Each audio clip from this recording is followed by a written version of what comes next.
Moin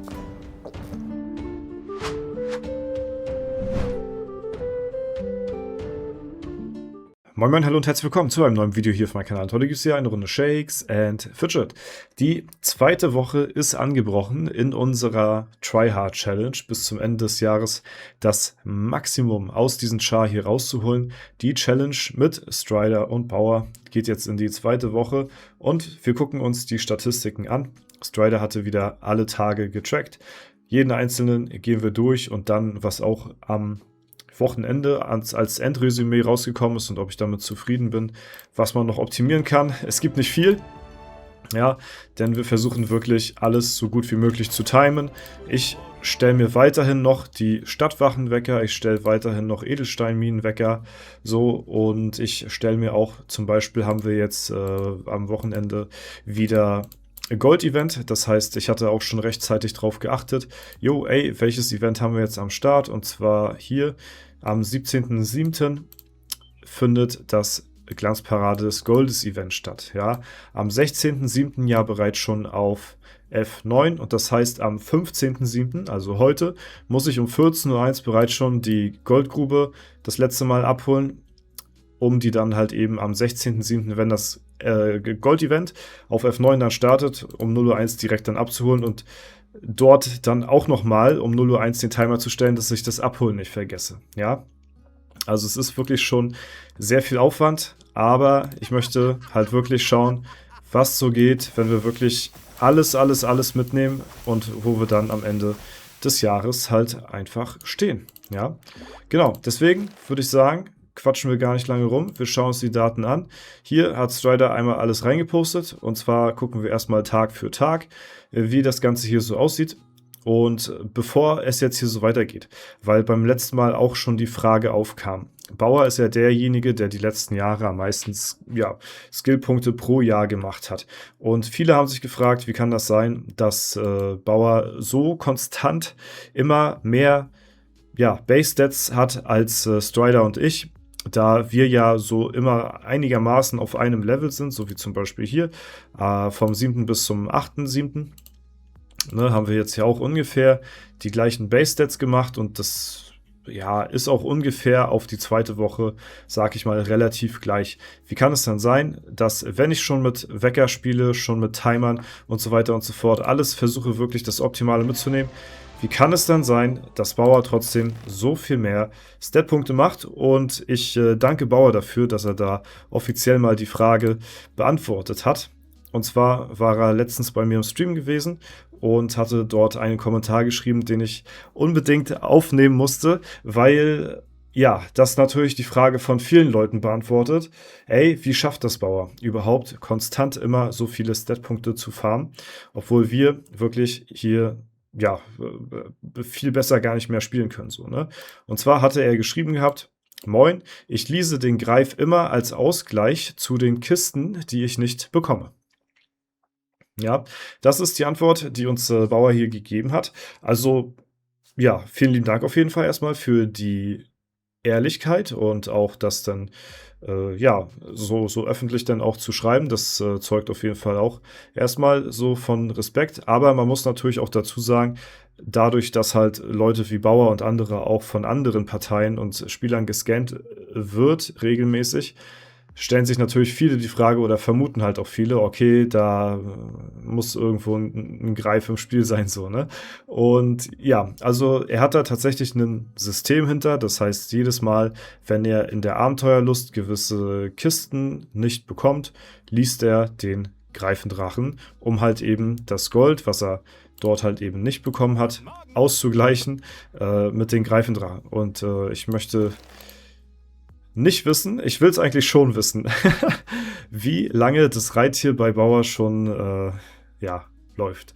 Das ist auf jeden Fall auch ein heftiges Investment, muss ich mal so sagen. Also das frisst natürlich auch extrem viele Pilze, dieser Spielstil, diesen aufrecht zu erhalten und das auch über Jahre hinweg jetzt mittlerweile schon so durchzuziehen, ne?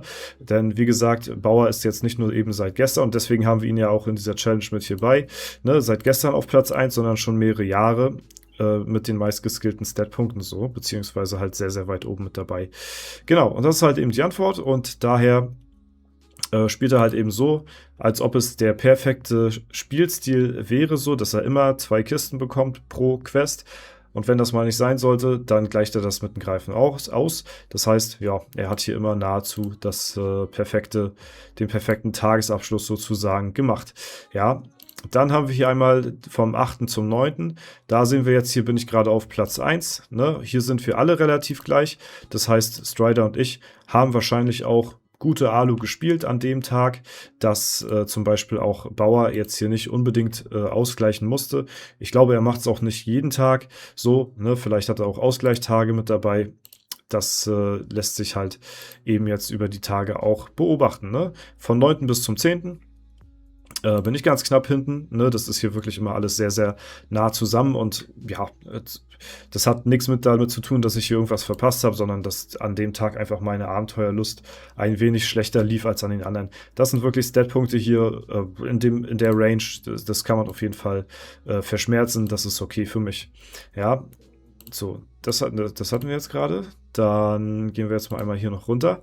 Hier haben wir jetzt vom 10. bis zum 11. Ja, bin hier auch wirklich einen Punkt hinten. So, ne, und hier sieht man auch Bauer mit ein paar Stat-Punkten wieder vorne. Strider und ich relativ konstant wieder dieselbe Leistung erbracht. Also hier auch, denke ich mal, soweit das meiste rausgeholt. Vom 11. bis zum 12. haben wir jetzt hier das Ganze. Da sind sowohl Bauer als auch ich relativ weit vorne und an dem Tag war Strider ja ein bisschen weiter hinten von den Statpunkten her, warum auch immer. Hier habe ich relativ gut performt, würde ich sagen, ich weiß nicht. Der 12., welcher Tag das war, vom 11. bis zum 12. Ja, kann sein, dass ich da schon meine Weekly genommen hatte am 12. Aber ja, das werden wir jetzt im nächsten Scan sehen, ob ich da jetzt weiter hinten bin. Und ja, das bin ich. Das war zu erwarten. Also hier haben dann Strider und Bauer ihre Weekly anscheinend genommen. Und hier hatte ich die halt eben nicht genommen, weil ja, ich auf F9 spiele und das schon am Sonntag gemacht habe. Ja, also hier auch wieder der Ausgleich zu dem Tag davor. Alles relativ even, würde ich sagen. Ja, und jetzt kommen wir hier von 13. zum 14. Hier sind wir wieder alle ja, ungefähr auf einer Range. Ne? Hat mal jemand mehr Glück bei der Alu, weniger oder halt eben dann hat der Hütchenspieler vielleicht mal gegönnt oder nicht. Ne? Genau, und jetzt kommen wir hier zum Wochenabschluss. Was ganz interessant ist, vom 7. bis zum 14. und in Summe haben wir jetzt hier, also habe ich jetzt insgesamt 2246 Stat-Punkte die Woche gefarmt, Strider 2301 und Bauer hat hier 2462 Stat-Punkte diese Woche gefarmt. Ja, hier haben wir nochmal, das ist der 30.06. bis zum 7.07. Das ist quasi von letzter Woche. Ja, also das ist jetzt der Vergleich von der ersten und zweiten Woche. Wir haben hier in der ersten Woche 2465 und hier haben wir 2301. Ne? Man muss aber auch dazu sagen, dass vieles mit den Events auch einhergeht und vieles auch eventabhängig ist. Ja, wir haben natürlich jetzt letzte Woche auch dementsprechend ein bisschen mehr Gold-Event gesehen. Von daher, ja, konnte man da auch ein bisschen mehr Stat-Punkte farmen. Ne? Aber ich denke mal, das ist trotzdem okay soweit. Ja, hier nochmal dann eben der direkte Vergleich von Woche 1 und Woche 2. Ja, hier ist jetzt der aktuelle Zwischenstand von den 2 Wochen zusammensummiert und hier ergibt sich dann halt eben jetzt daraus, dass ich jetzt gerade wieder auf Platz 3 abgerutscht bin mit 4711 Punkten. Strider knapp vor mir ist mit 4743. Also man muss wirklich sagen, selber Spielstil, hier und da vielleicht mal ein bisschen mehr Glück oder Pech gehabt, ne? Kann man nicht sagen, aber das hier, wie gesagt, ist in einer Range, wo ich sage, okay, das ist vollkommen in Ordnung für mich, weil ich weiß, dass zum Beispiel Strider nicht sehr hart in die Events reingehen wird. Ja, das hatte er zumindest behauptet, dass er den World Boss und den Legendary Dungeon jetzt nicht großartig bespielt. Ich hoffe mal, da ist dann mein Moment, wo ich dann an Strider so ein bisschen vorbeiziehen kann, ja. ich bin gespannt, ob Strider auch da nachzieht oder ob ihm das einfach egal ist. Ne? Am Ende geht es ja darum, dass wir hier Bauer in der Challenge schlagen und es nicht Strider und ich uns battlen, auch wenn das hier ein netter Nebeneffekt ist, sage ich mal. Aber man sieht schon, dass das wirklich, ja, jetzt in Woche 2 schon ja, einen deutlichen Abstand gewonnen hat. Bauer hier mit 5.244 Punkten, beziehungsweise ja, Base Stats, die er jetzt hier innerhalb von 2 Wochen gemacht hat, im Vergleich zu Strider und mir, die ja beide etwas über 4.700 haben, ist das natürlich schon, ja, ordentlich, ne? Und wenn man das mal sich umrechnet, in Base Stats, ne, wie viel er da den Greifen geleast haben muss, weil 25 Pilze sind halt ein Skillpunkt, also 25 Pilze sind 10 Millionen Gold. Umweltprämie hier, ne, also das ist dann, entspricht quasi dann einem Skillpunkt. Und wenn man, ja, das dann auf einer regelmäßigen, ja, Basis macht, dann wird das ziemlich teuer mit der Zeit werden. Deswegen, genau. Ich weiß zum Beispiel auch, dass Bauer jemand ist, der auch relativ gut in die Events reingeht. Das heißt, ich kann mir nicht mal einen großen Vorsprung erschaffen bei den Events wie World Boss oder Legendary Dungeon. So, obwohl ich mir vorgenommen habe, da krass reinzugehen. Das wird wahrscheinlich dafür reichen, dass wir Strider ein bisschen abhängen. Aber an Bauer erstmal ranzukommen und ihn dann damit noch zu überholen, wird, glaube ich, sehr, sehr schwer fallen. Ne? Genau, das ist so der Wochenrückblick auf Woche 2 in unserer Challenge.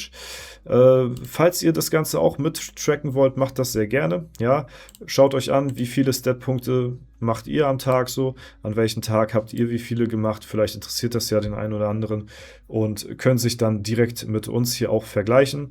Seid ihr besser gewesen, seid ihr schlechter, wart ihr eventuell ungefähr auf gleicher Range? Würde mich auch sehr mal interessieren, wie viele Stat-Punkte macht ihr so pro Woche? Das ist, denke ich mal, auch ganz interessant mal so zu hören von dem einen oder anderen, falls das jemand mit trackt einfach. Und ja, ich finde das für mich persönlich auf jeden Fall sehr, sehr spannend zu beobachten und habe da auch irgendwo meinen Spaß dran gefunden, so ein bisschen mit diesen Weckern zu agieren, weil ich einfach weiß, ey, ich verpasse jetzt nichts mehr. Ich hatte vorher nämlich schon ein bisschen schlechtes Gewissen gehabt. So viel, wie ich an Gold liegen lassen habe in diesem Spiel, war das halt nicht mehr feierlich. Und deswegen umso mehr habe ich halt auch diese Challenge irgendwo gebraucht, um einfach mal wieder so ein bisschen, ja, einfach mal wieder so ein bisschen ordentlicher zu spielen. Ne? Alles klar. Ansonsten war es das soweit zu diesem Video. Wenn es euch gefallen hat, lasst gerne eine Bewertung, Kommentar dazu da. Ansonsten wünsche ich euch noch einen super schönen Tag. Vielen lieben Dank fürs Zuschauen. Haut rein und bis zum nächsten Mal.